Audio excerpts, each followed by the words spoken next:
रूसी राष्ट्रपति पुतिन का भी बड़ा बयान सामने आया है। उन्होंने कहा कि यूक्रेन जंग के लिए रूस जिम्मेदार नहीं है, युद्ध के लिए नाटो जिम्मेदार है। यह व्लादिमीर पुतिन ने कहा है। जंग रोकने के लिए कदम सराहनीय है, भारत चीन का कदम सराहनीय है, यह पुतिन ने कहा है। यूक्रेन और रूस की जंग के बीच यह बड़ा बयान सामने आया एससीओ की समिट में।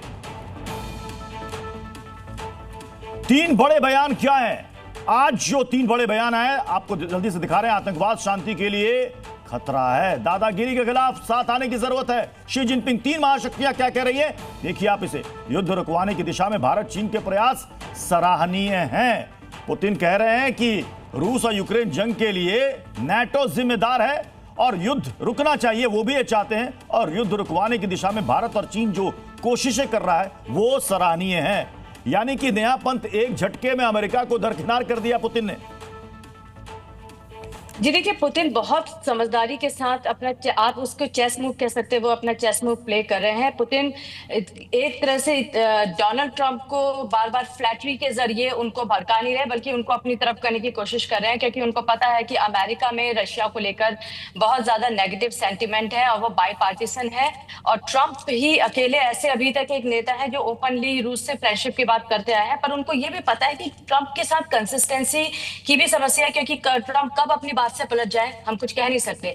दूसरा, उनको यह भी पता है कि ट्रंप के हाथ में बहुत कुछ नहीं है, क्योंकि ट्रंप पे बहुत ज्यादा प्रेशर है यूरोप का, ट्रंप पे बहुत ज्यादा प्रेशर है यहाँ पर जो एक वॉर लॉबी अगर आप कह सके, जो कि अगेंस्ट है रशिया के बहुत ज्यादा नियोकॉन्स और नियो लिबरल्स, वो ट्रंप के खिलाफ है। तो उनको पता है कि ट्रंप के पास उतनी पावर है नहीं कि वो रशिया के साथ संबंध नॉर्मल कर सके, लेकिन एट द सेम टाइम वो ट्रंप को पैसिफाई करते रहते हैं और एट द सेम टाइम वो अपने जो ट्राइड एंड टेस्टेड एलाइज हैं उनको साथ लेके चल रहे हैं।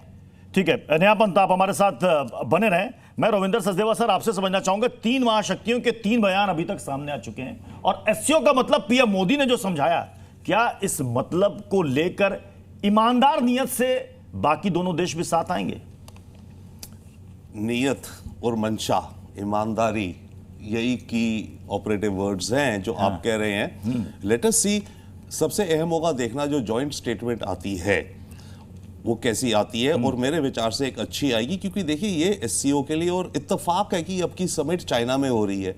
यही एससीओ समिट अगर ताजिकिस्तान में हो रही होती तो इसकी इतनी वर्ल्ड माइक्रोस्कोप में नहीं आती, क्योंकि चाइना में हो रही है, चाइना होस्ट कर रहा है और ट्रंप टैरिफ्स हैं, तो ये सारा माहौल ऐसा बन गया कि ये पूरी की पूरी समिट से जो एक एक शब्द निकल रहा है बहुत इंपॉर्टेंट है। हालांकि एससीओ ने रियलिटी में पिछले 20-25 वर्षों में कुछ खास हासिल नहीं करा है इकोनॉमिक लिंकेजेस, सिक्योरिटी को भी लेके, बट हाँ एससीओ ने जो एस्टैब्लिश कर लिया है वो ये बार बार कर रहा है। और प्राइम मिनिस्टर मोदी ने भी कहा आपकी बात कि एंशिएंट सिविलाइजेशंस, ट्रेडिशंस, कल्चर, इसका बहुत ज्यादा एम्फोसिस दुनिया में आज जितनी भी संगठन है, यूएन आप ले लीजिए, G7, G20, कोई भी इस हद तक कल्चर और एंशिएंट सिविलाइजेशन, एंशिएंट विजडम्स की बात नहीं करती जैसे ये करती हैं। तो अगर उनमें रूटेड हो जी, समय की कमी, मैं चाहूंगा सुशील सर की बिल्कुल शॉर्ट कमेंट करें। बुलिंग बिहेवियर, ये वर्ड इस्तेमाल किया शी जिनपिंग ने। बुलिंग बिहेवियर नहीं चलेगा, नाम नहीं ले रहा अमेरिका का, लेकिन एससीओ से बैठे बैठे सीधे गोले दागे जा रहे हैं अमेरिका की तरफ। बिल्कुल, बहुत अच्छा मौका मिला है प्रेसिडेंट चाइना के प्रेसिडेंट को। एक तो जैसा भी कहा जा रहा है कि वो होस्ट हैं और वो बता रहे हैं कि ऑल्टरनेटिव इंटरनेशनल मैकेनिज्म अवेलेबल है, पर्टिकुलरली जो है अपना जो ग्लोबल साउथ है उसको जो है यूएस पे जो डिपेंडेंस है वो अब खत्म होती जा रही है, वो दिखाने की कोशिश कर रहे हैं।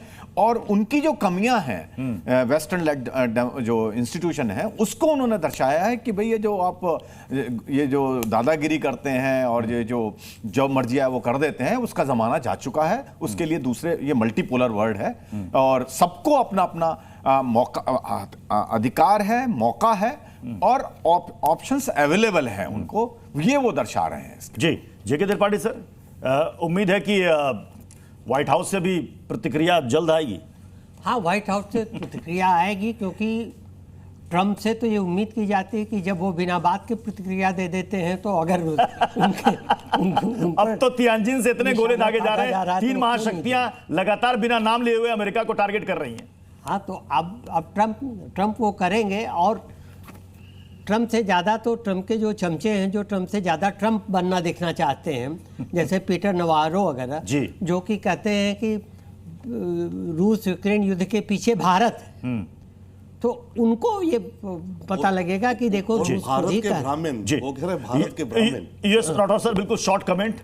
न्यू वर्ल्ड ऑर्डर, ये व्लादिमीर पुतिन ने भी दोहराया था और आज की मीटिंग के बाद लग रहा है कि इस बात पर खास फोकस और जोर होगा। देखिए, यहाँ पर एक चीज़ हमें समझनी चाहिए कि जो हम विटनेस कर रहे हैं वो अमेरिका का डिक्लाइन विटनेस कर रहे हैं। ट्रंप भी ये जानते हैं, अमेरिकन्स भी जानते हैं, पूरी दुनिया जानती है, और ट्रंप इस डिक्लाइन को एक्सीलरेट कर रहे हैं और उसको जल्दी से और नीचे लाने की कोशिश कर रहे हैं। अमेरिका का प्राइम ख़त्म हो चुका है, तो ये अगर ये ख़त्म होगा तो अमेरिका की राख पर एक न्यू वर्ल्ड ऑर्डर आएगा, और न्यू वर्ल्ड ऑर्डर जब आएगा तो जितनी भी इकोनॉमिक शक्तियां हैं वो उठेंगी, और मेरे ख्याल से कि मिलिट्री सुपर पावर्स का जमाना अब धीरे धीरे खत्म होगा। अगर हम मल्टीलैटरलिज्म और ये सारे जो हम समिट्स देखते हैं और सारे ग्रुप्स देखते हैं, इनको सीरियसली लें। लेकिन इतनी बात तो साफ है कि एससीओ की इस समिट से 3 महाशक्तियों ने नाम नहीं लिया अमेरिका का, लेकिन निशाने पर, टारगेट पर अमेरिका ही रहा। इस बड़ी खबर पर लगातार हमारी नजर बनी हुई है।